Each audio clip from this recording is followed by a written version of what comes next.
have two cups that I'm going to compare. One is a Stanley purchased off of the Stanley website. One is a dupe purchased from Amazon.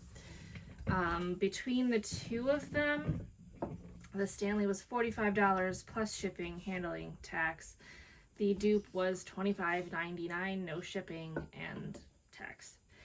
The Stanley is branded with the Stanley logo on the front and the Stanley logo on the top of the lid. This one has fluid in it, so I'll be careful not to tip it. The dupe comes with no logos printed on the top or the bottom of either side, though I did put a sticker on this one for myself. And it has no sort of logos on the top of the lid. The straw that I have in this one is the original Stanley straw from this cup, but I prefer the thinner straw with a smaller, squishier mouthpiece on it so I don't smack my teeth.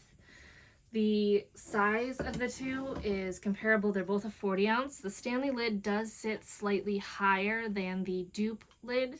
I think because of the gasket type, the gasket leaves a small gap here.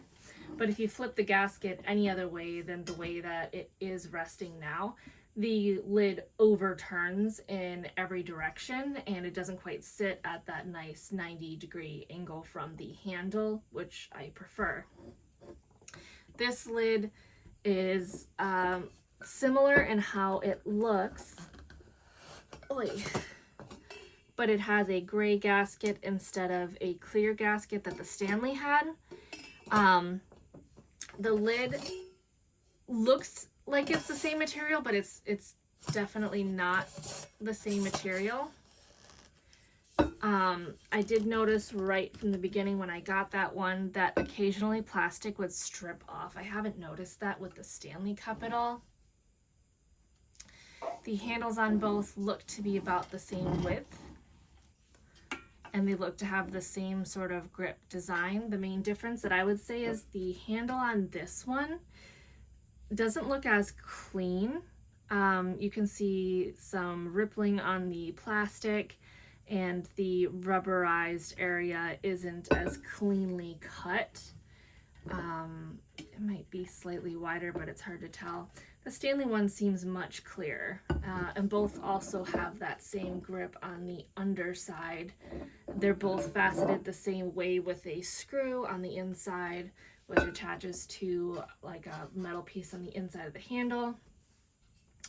The Stanley website, if you look at it, mentions a lot of people talking about their handles falling off or pulling off. I've only had it for about a week, but a lot of recommendations in that instance are to grab the bottom of the cup rather than the handle when you're turning the lid on, because it is a tight fit lid when you're turning it, especially if you have the gasket set to be at the 90-degree angle.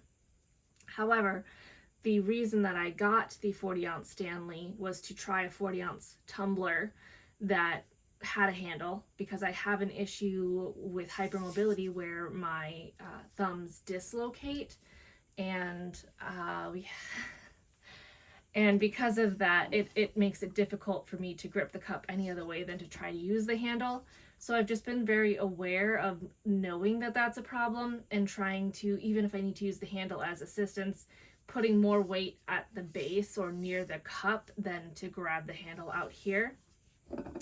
This cup seems much more lightweight than the Stanley one does, though they're both a insulated cup with a plastic handle. The plastic on this one seems very hollow compared, and very light to the touch compared. So it's a different type of plastic for sure.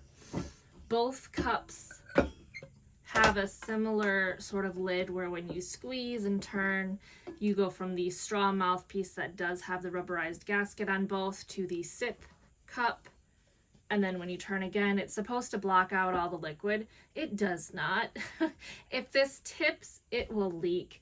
If you're the type of person who has a chronic illness like I do, and you're required to use things like Liquid IV, LMNT, any sort of electrolyte powders to get more out of your water every day, trying to shake these, squeak, is not fun. It will splatter everywhere. So a lot of the times what I will do is I'll turn the lid all the way to the one that's supposed to block out the hole, and I'll put a paper towel over the top and then shake, shake, shake until it's blended, and then wipe up whatever excess might have still leaked out. If you put a lot of pressure on the opening where the lid has flipped, it sometimes blocks out the leaking, but sometimes it doesn't. It varies for me in the times that I've done it so far, and they both leak about the same amount as the other. The Stanley is no better or worse, and the Dupe is no better or worse. The handle on the Dupe seems slightly more sturdy at the base than the Stanley. And what I mean by that is it's still very lightweight and a different kind of plastic feel.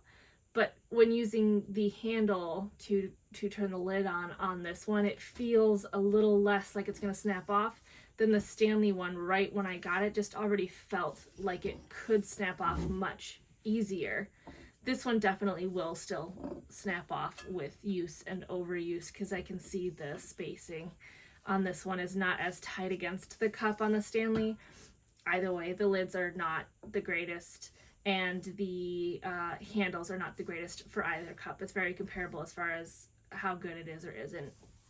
The Stanley does have a nice feel to it. This one I think was supposed to mimic what their soft matte feels like. It's different than like a normal sort of gritty water bottle feel like this one is. And this is the Stanley in the current charcoal variation, which has the green and the gray. This Dupe was called Bay Leaf, but it doesn't look the same as like what Stanley's version of the soft matte Bay Leaf would be. I've seen pictures of that one, and this does not match the color of that. The reason that I inevitably got these was to try a 40-ounce tumbler with a handle. I did get this one first, but was having a lot of issues with the lid, because when I did get it all the way on, it was really stuck, and I would have to ask my husband to help me open it, which is not feasible for me if I'm at work or something like that. I don't want to ask coworkers to help me get it off, because I don't want to rip my thumbs off. The Stanley one does still fit pretty tight, but I have not had as many issues with the Stanley fitting properly as long as the gasket is placed properly. The gasket does rotate, so if you have an issue where your lid is overturning or something like that, you may need to readjust the gasket. I've noticed the same issue with my brewmate that I use for tea, where the gasket will flip and the lid will overturn and not sit at the 90-degree angle. You just have to mess with the gasket until it fits properly again. I don't think that this is a necessary cup. I bought it because I have a 40-ounce water bottle. It doesn't fit in cup holders because it's the 40-ounce all the way down, and it doesn't have a handle. The 40-ounce water bottle was one of my favorites for traveling because it's the most that I could pack into a water bottle for a couple-hour trip. So I wanted a 40-ounce that would replace that one for road trips and things like that, that would easily fit in the cup holder and had a handle, so that I wouldn't have an issue trying to pick it up. When the 40 ounce is full, it is quite heavy, and with the wider circumference on a 40 ounce, I tend to dislocate my thumbs when I open my hand wide enough to actually pick it up, and then with the weight, they dislocate much easier. The handle kind of helps me avoid injuring myself, which is why I decided to try the Stanley Cup. I would not recommend the Stanley Cup. The lack of leak proof, the issue with the handle that is ongoing as a complaint in the reviews. I don't want a cup where I have to be super careful. My brewmate Toddy, for instance, I do have a 32 ounce and I have a 22 ounce. It's the middle Toddy, not the smallest one.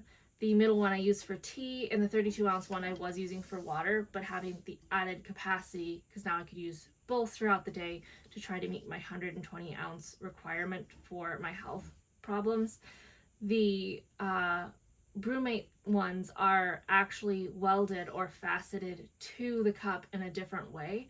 They are much more sturdy than the tumbler style and plastic handle that the Stanley ones come with. If Brewmate were to come out with a 40 ounce, I would entirely switch to using that and then just give this one to my husband. But so far the 32 ounce is the largest Brewmate that you can get.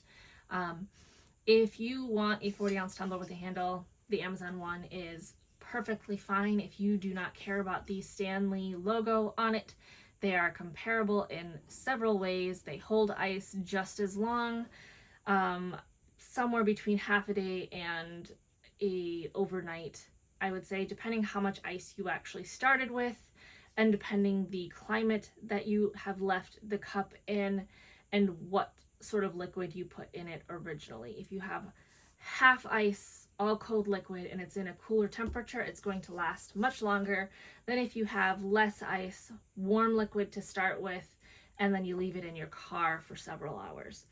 A lot of people complain that the Stanley loses ice really fast. I would say it holds ice about as long as any of my other insulated tumblers, like the Simple Modern one or my Iron Flask. It's just even on those, if you have the straw up on those types of water bottles, the ice is going to melt faster than if you push the straw down to close the gasket on those water bottles, and it will insulate much better. In short, I don't feel like the Stanley is really worth the price, especially when you can find dupes that feel or are pretty equal in quality to the cost for half of the cost. And that's just my opinion on the two.